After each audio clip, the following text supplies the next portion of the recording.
What is going on, guys? In today's video I will show you the best Ice Strike Monk build in Path of Exile 2. So in this guide I will give you a quick overview of the setup, then I will explain what skill gems and upgrades should you focus on. Then as well we'll see what is the best gear and how to get it for both the mid game and end game. And then finally we will go over the passive tree, attributes, your skill rotations, and even what Atlas passive should you use, so we would be able to get the highest damage possible and much more. If you are looking for this build on the website, then click my link in this video's description or the pinned comment.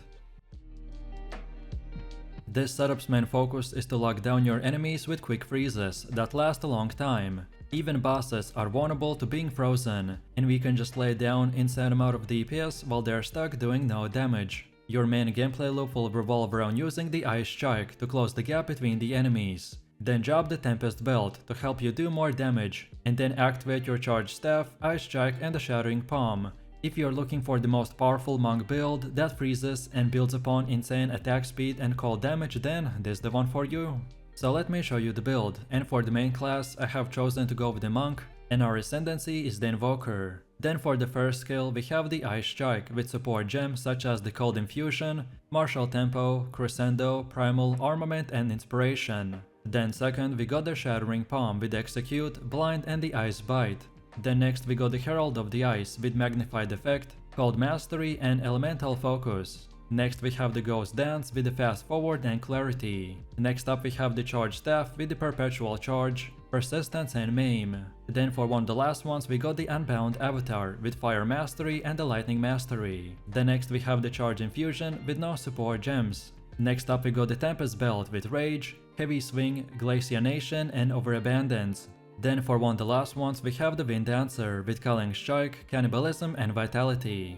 And finally for the last one we are using the Combat Frenzy with Profusion and Precision. Most of this setup is structured around using the Ice Strike and the Tempest Belt to delete enemies in split seconds. So we use gems and skills that will support and increase their speed and damage, while the rest are powerful buffs and utility skills that usually get activated in the background. Next we also have a leveling build in case if you are starting your journey from level 0 and you want to use it up until about level 25, where you should start getting our most important skill like the Ice Strike. So first off we have the Glacial Cascade with support gem called the Magnified Effect. Then next we have the Frozen Locust with the Martial Tempo. Then next we also got the Shattering Palm with the Execute and the Ice Bite.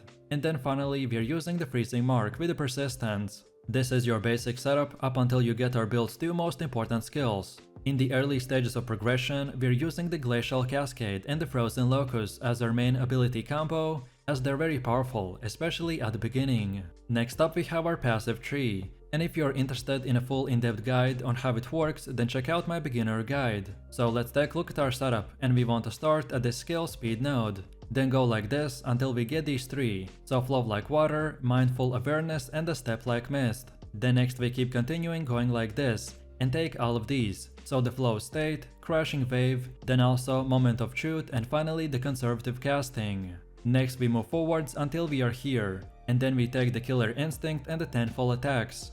Then next we now take the left side and keep going until this half circle, while on our way taking all of these blue nodes, as well as the Resonance Keystone, and then stopping at this Deep Trance node. Then now we want to circle back a little, and keep going up top until we get to this Spectral Ward. Then afterwards we go till the end, and now take the right side, and then get all of these nodes that you can see right here.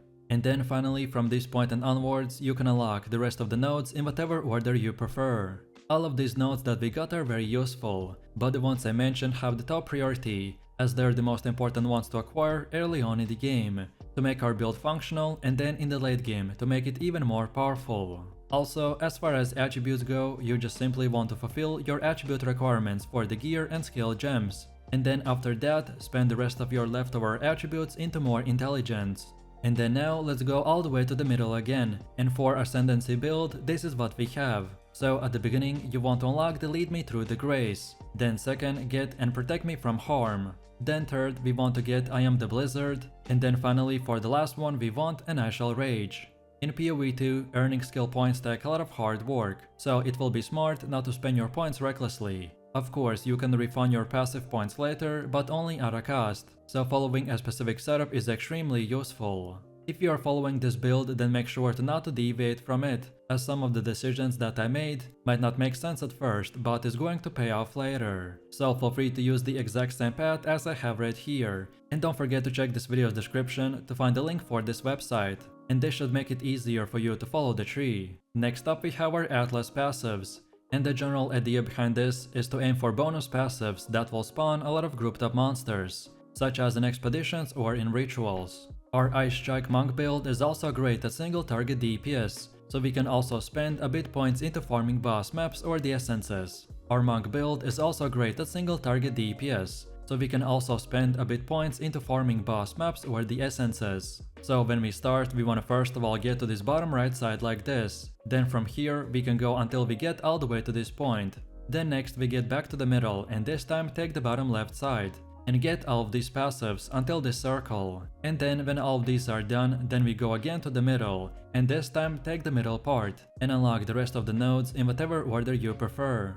Next we have our gear. The weapon of our choice is the Expert Slicing Quarterstaff with the bonus stats like the increased physical damage, adds more to physical damage, more accuracy, increased crit chance and attack speed. Then for the helmet we have the Expert Veiled Mask with evasion and energy shield. And for extras we want more increased evasion and energy shield. Then also max life and mana. And finally any type of resistance like fire or cold. Then for chest we have the Expert Scalper's Jacket with evasion and energy shield.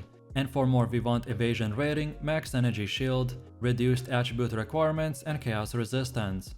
Then for the belt we have the utility belt with 20% quicker flask recovery. And for bonus stats we want max life, cold and lightning resistance. Then for the gloves we got the advanced spiral warp with max life, evasion and energy shield, increased attack speed and fire and cold resistance. Then for boots we're using the Expert Frayed Shoes with evasion and energy shield. And for more we for sure want the increased movement speed, then also max life and mana, and if possible then lightning resistance. Then for our first and second ring we got the same one, so we are going with the Amethyst ring, as its base stat gives chaos resistance, and as chaos resistance is not that easy to get, so this is the best place to get free resistance. And then for more we want accuracy, more dexterity and more intelligence. And then finally for amulet we got the Azure Amulet with increased mana regen, and for more we need accuracy, plus more levels to all spell skills and cold or lightning resistance. No matter which gear you choose, just at least try to get 75% resistance cap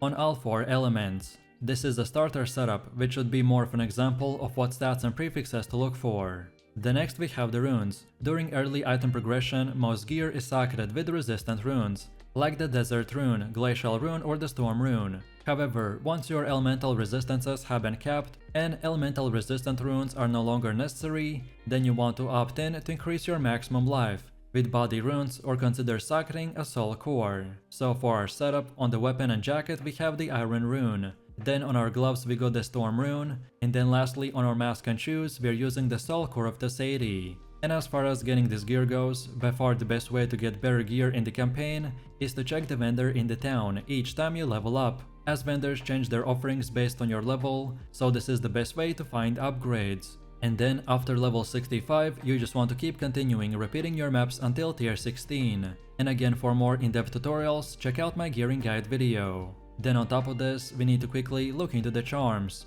Charms are incredibly useful, as by having the right one equipped at the right time can save you from dying. If you are struggling with certain bosses, then look into what damage type they are using, and then use that specific charm to increase your resistance. For me personally, I like to use the Amethyst charm for chaos damage, then Stone charm for stuns, and lastly the Ruby charm for fire damage. But as I said, which one you choose will entirely depend on the enemies that you are fighting, so feel free to experiment and mix and match. And now finally, let's quickly take a look at how this build will work, and I will show you 2 rotations. So first up we have a very basic rotation, which is meant to clear big monster groups and just weak enemies. So all that we want to do is use the Shattering Palm and then follow that up with the Ice Strikes. The Shattering Palm in this case will act as the first engage mobility tool and to increase our crit rate, so then we can simply spam the Ice Strikes and obliterate enemies in few seconds. Or then the second rotation we mainly use against single targets and bosses. So this time we want to start with using the Ice Strike 4 times.